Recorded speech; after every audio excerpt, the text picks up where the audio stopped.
What's going on, guys? So, this is something important to touch on. And this is by Tom Henderson. This guy is very reliable, so it makes it hard to disbelieve it. That is part of me that are like, damn, we get an inspection, see what I mean?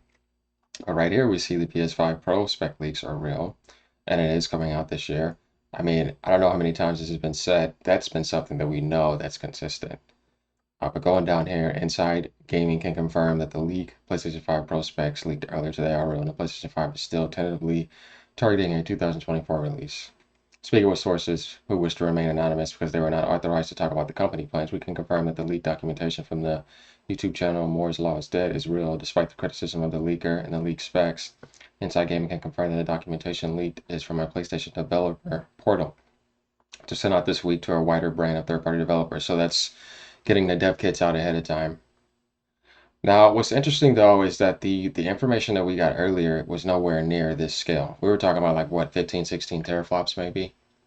But we do know that the PS5 base and the PS4 Pro jump was probably about 2.5 increase in power, around that. Now going down here, guys, the rendering is 45% faster than the PlayStation 5. That's not, something light. 45% faster. That's almost 50%. 2 to 3 times ray tracing, times 4 in some case. So they're going to have some advanced ray tracing system. We can see that 33.5 teraflops. So you had what, 10.25 teraflops on the PlayStation 5? That's triple the GPU power. That's almost like a PlayStation 6 jump. That's where it's like, I don't know. You know what I mean? And then you have PlayStation Spectral Super Resolution upscaling. Okay, whatever the point of that is. Maybe that's going to be something for 8K. I could see that probably, being the case. Support for resolutions up to 8K is planned for future SDK versions. That makes sense. Definitely for a game like GTA, right? And just other games in general. And Microsoft was saying that their console could do 8K for the specs that they have, being the most powerful console at the moment. And this is just blows that out of the water if it's true, right? We can't say 100%, but we know that Tom is reliable. Well, my thing is, I would like Sony to tell me that because this is looking like, a huge difference from supposedly reliable sources before that were telling us that. I mean, it's not like the math is like, oh yeah, they were like, 1 or 2 teraflops off.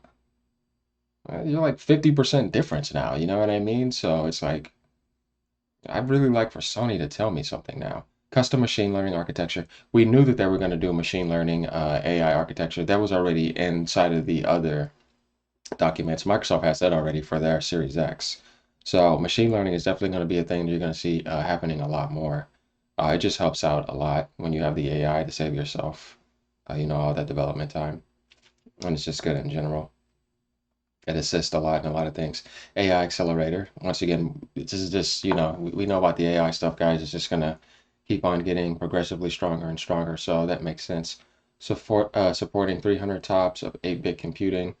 Okay, so I'm gonna tell you guys something about this. Don't get too stuck on that because now what they're doing is they're just trying to make a number look a certain way, but just stick with the 33.5 because you're literally just doubling that and putting it in a 16-bit floating point. It's irrelevant. It's like me saying that this, the PlayStation 5 has 21 teraflops. It doesn't, you know what I mean? And it's stupid. Why are you telling me that when the actual, you know, number is 33.5? There's no reason to have two different numbers. Keep it at 33.5 teraflops because that's what that is. That is just trying to make a number look bigger than it needs to be, and I think it's just irrelevant. Um, you know, but if these specs are actually true, it's not going to be a $600 machine. I'm thinking it's at least going to have to be $700. If you try to build a computer like this, you're not going to get that. That's the great thing about the, you know, I guess you could say AMD PC consoles now, because they're not really consoles no more. They're basically PCs, besides the Nintendo console. Is that you could get this fixed spec now, price for an insane deal. Why not having to buy a monitor with it to support 4K and get all that cooling and all that? You were spending way more money to make a PC like this. Just admit it. I mean, it's true. There's no way you're getting a PC for that price. Even if this was $700, it's still not expensive. People were complaining about that, like, Go build a PC with that and then get the monitor and do all that and get the mouse and keyboard. And then you tell me the price. Then you tell me that if you saw that PC on sale with those specs, even with the consoles now, that you wouldn't want to get that. You know what I mean? So that's why I say that if this is true, there's no way this is going to be $600. It's going to have to be $700 at least, maybe more. So that's the thing to think about is the spec price point, if it's true. I'm not going to believe it 100%, but I know that Tom is reliable. So I'm kind of approaching this a different way. And there's other people that are getting too excited and confirming it like it's, 100% true. And I'm just not going to take it as 100% true. But do I want it to be? Of course. I mean, that's awesome. That means we'll be able to play every game now at 4K 60 pretty damn much. And that's kind of like the most important thing here is that 60 point price point. 8K I don't care about right now because it's not really a thing where people are basing their development kits around that. That's why I tell people sometimes over-glorified specs are irrelevant if the development kits are not based around that to be optimized that way. You're just kind of sitting there with it and it's not going to be used. Um, so to me, this is more important for getting 60 frames per second because the human eye can only detect so much for all these games coming forth. Like Dragon's Dogma is going to be uncapped. It will be around 30, here and there. And we don't have a dynamic setting for it. When it comes to stuff like that, games like GTA, just future huge games coming out, like all the future PlayStation 5 first party games, all the future third party games. This is going to affect all of them going all the way to the PS6, until if you want to upgrade to that. And then you'll have like the people that are just happy with what they have on the PlayStation 5. This is for hardcore enthusiasts. And I'm hardcore, so if I have the option to upgrade, I'm going to upgrade. If I can play better performance-wise, I will. Games look so good today, that it's pretty obvious. It's not really so much about graphics, but more about performance, which I think is the most important thing. But just looking at all this, I would tell you guys, you can be excited. That's your choice. But don't take it as it's 100% confirmation because we've seen multiple other documents.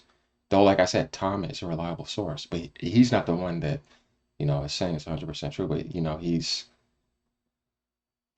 posting it. So I'm not downplaying any of that. I'm just saying that I'm just being a little bit skeptical about this. But going down here, let's see, Inside Gamer, who also shared documentation from the developer portal under this condition, that is not shared publicly or privately can also confirm that dev kits have been available to first-party studios since 2023. Well, that's obvious. I mean, if you're going to have games being shown day one, you can't start sharing your dev kits when it's about to come out in a few months, if not year. You need to give them time to develop and optimize those settings and say, this is all available day one. You know what I mean? This is all backwards compatible. Like, you're not just doing that real quick. It takes time to adjust to all these new specs and settings. Definitely when you have so many going on, you got to do PC settings, you got to do Xbox Series S, you got to do Series X, you got to do PlayStation 5, and then some of them are still doing the other consoles like Xbox One, Xbox One X, PlayStation 4, and PlayStation 4 Pro. But even knocking all those off, you still got PC and next gen consoles, so you got to work on all those different settings. It takes time to do that. So that's something that you could say that that's for sure for real. Definitely if it's coming out this year. But if those specs are real, that would be nice. But we know that the grand game for this is obviously GTA. Because then you will be able to have the premium experience of playing it at 4K 60 frames per second with all these advanced ray tracing effects and all that without it dropping. Because it's not coming to PC day one. So that means Sony would have probably marketing rights because it's just a historical thing. Microsoft will probably fight for some too. And then they would have the premium setting for GTA.